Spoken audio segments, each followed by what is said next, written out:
with the previous scene in the previous lesson, we talked about Gloucester in the storm scene, settling Lear, putting him to sleep.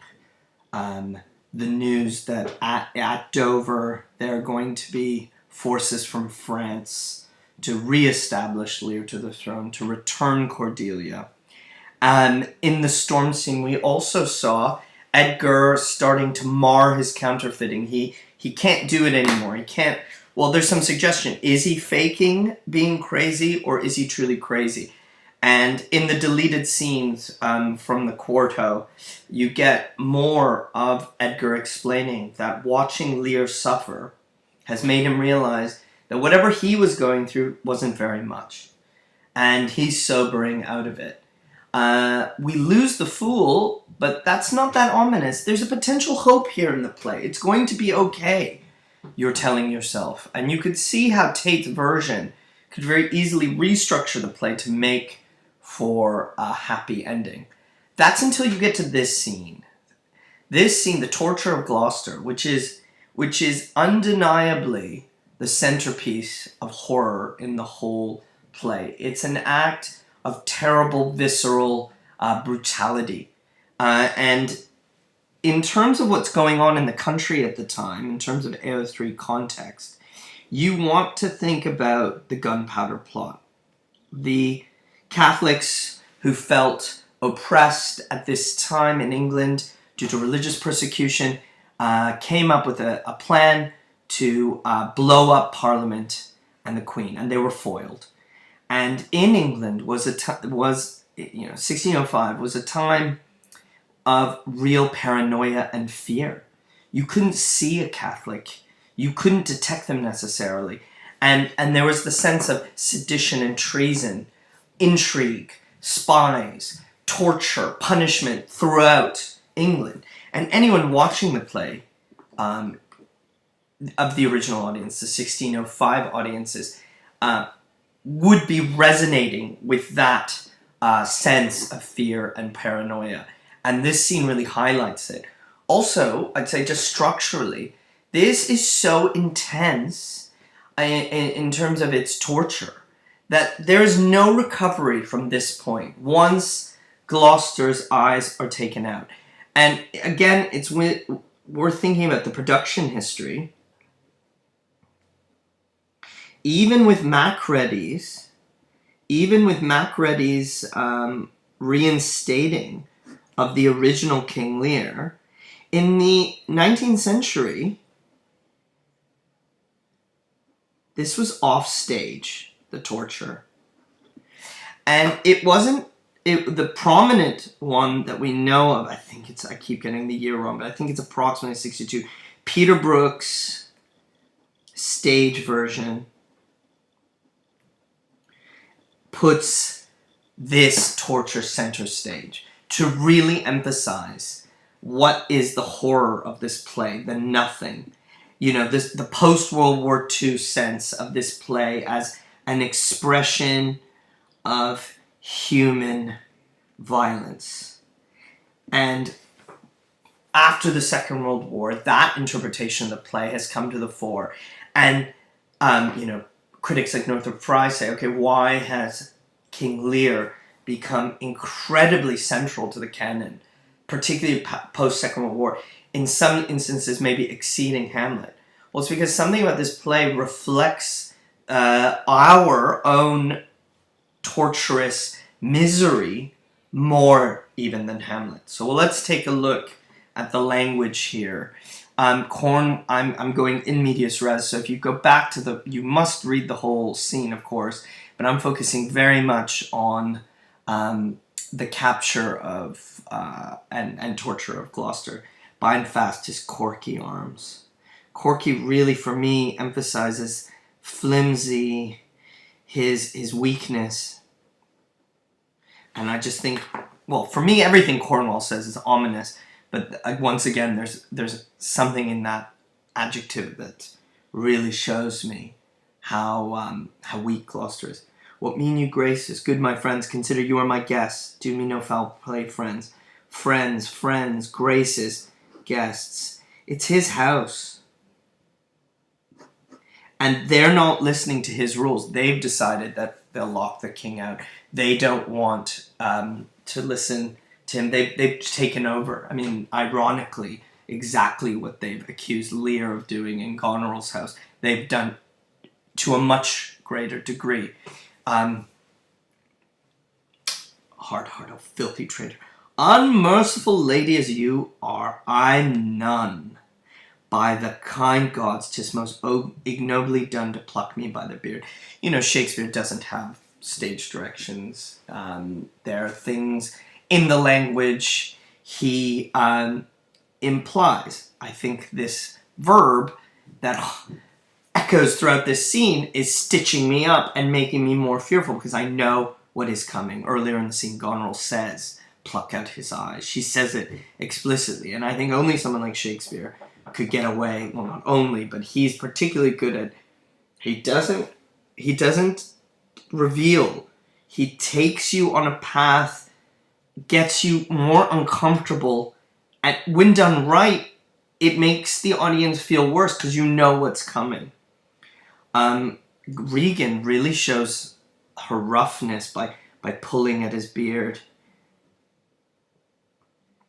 So white and such a traitor, naughty lady. These hairs, which thou dost ravage from my chin, will quicken and accuse thee. He personifies his hair.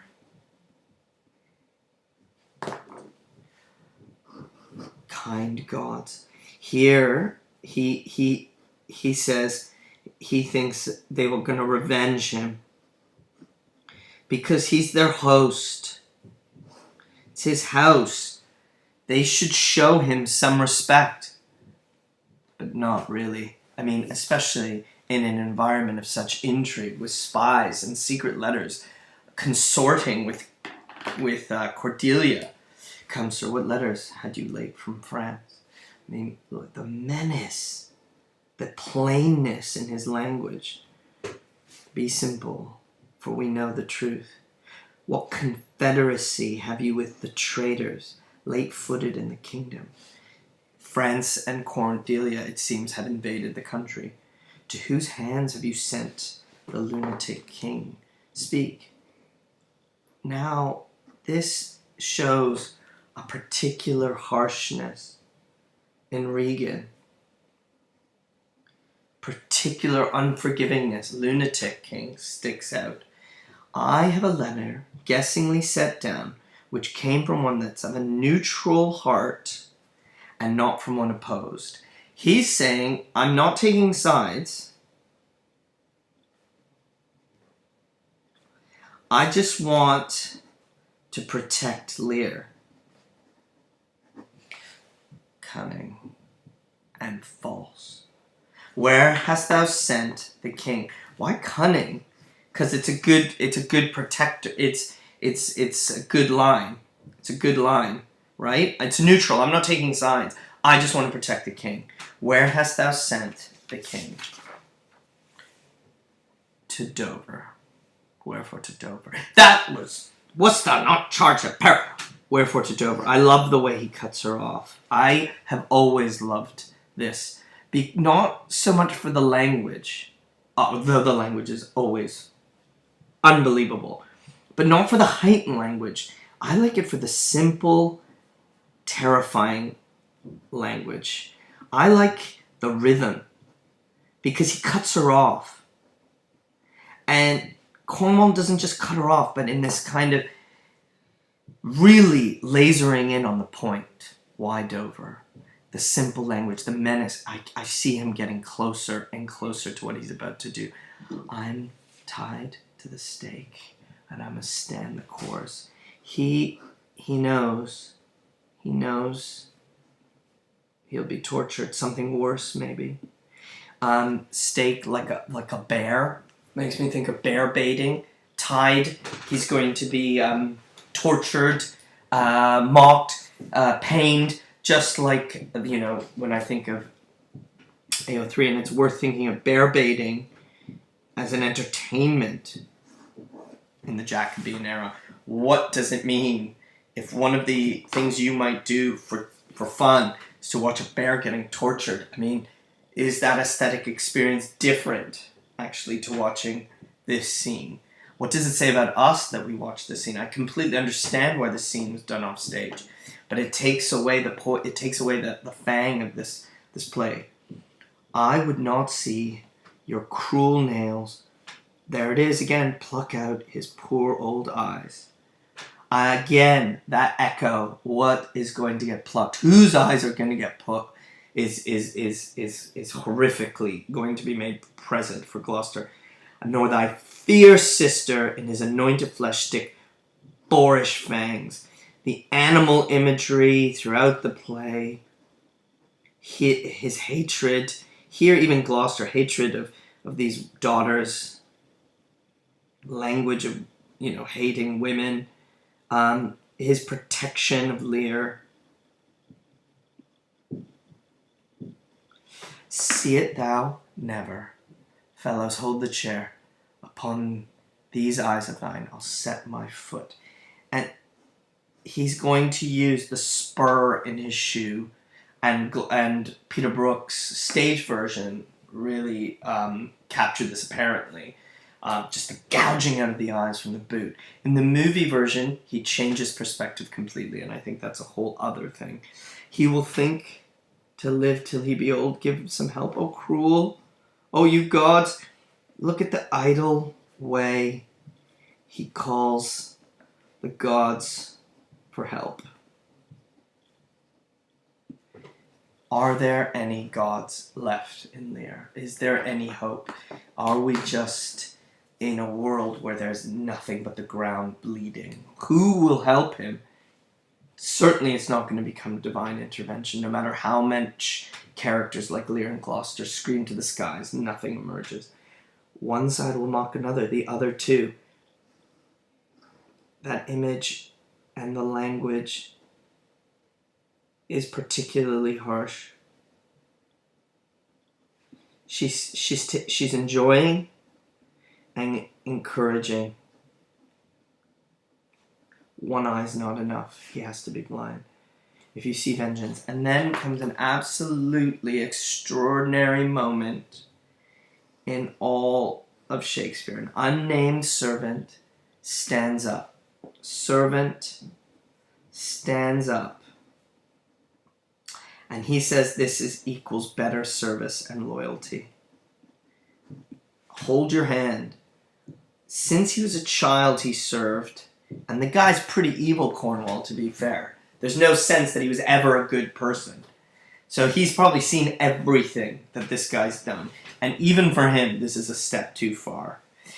But better service have I never done you than to bid you hold. I think the echo here for me isn't that Kent's line? Isn't that Cordelia's line? That I, in disobedience, equals best loyalty. You don't know what you're doing. You're going over the line. It's too much, okay? And I need to stop you. That's how much I care for you. And totally the sense of class and servants. It's too much, a servant uprising. And I wonder again, audience reaction to this servant. Are they sympathetic? Like, it's too much. The servant represents us, saying a line too far. You can't just agree to everything you're ordered to do. There must come a limit, Shakespeare seems to explore. But is that okay for this audience? If all the servants stood up, what would we make of that? If you did wear a beard upon your chin, I'd shake it on this quarrel. What do you mean, my villain? They start to fight, and she's really unbelievable, like in shock that a peasant would stand up like this. And he does actually strike a killer blow to Cornwall. But not before Cornwall gives it to him. I'm slain. You have one eye left to see some mischief on him.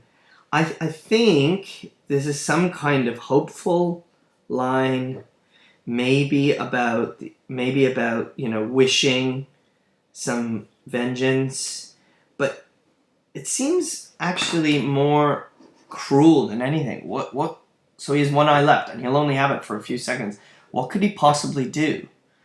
Cornwall, notice, is wounded. He's gonna die.